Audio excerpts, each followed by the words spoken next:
नमस्कार. नमस्कार मित्रमैत्रिणी, ऐकताय ना? आत्ताच एक गोष्ट वाचनात आली आहे. एक शेतकरी आणि त्याची प्रार्थना. हो, एक शेतकरी असतो जो त्याच्या छोट्या मुलांबरोबर शेतात राहत असतो. त्याचं देवाला नित्य नेमाने एकच मागणं असायचं, देवा, माझ्या मुलांना कधी उपाशी राहून देऊ नकोस. रोज तो हेच नेहमी मागायचा.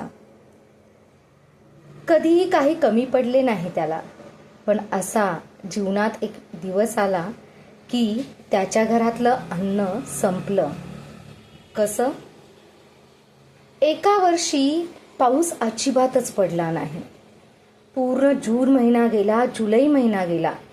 त्याची नित्य प्रार्थना चालूच होती की माझ्या मुलांना उपाशी राहून देऊ नकोस हा देवा.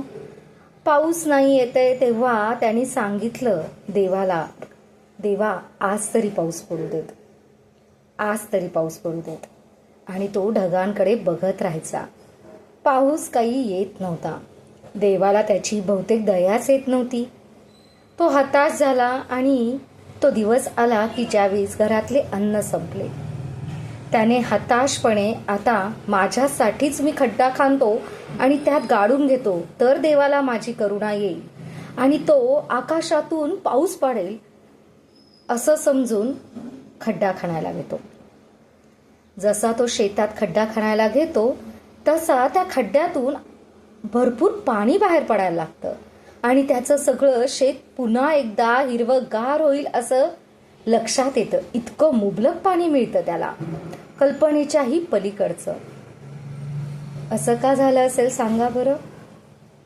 कारण कधी कधी माणूस प्रार्थना करतो, देवा मला असं पाहिजे, असं असं ह्या वेळी पाहिजे, हेच पाहिजे.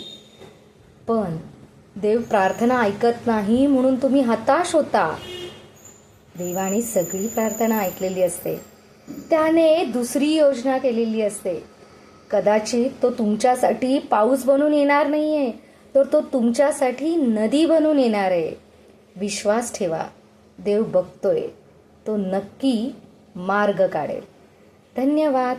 पुन्हा भेटू पुढच्या शुक्रवारी अशीच एखादी छोटीशी गोष्ट घेऊन.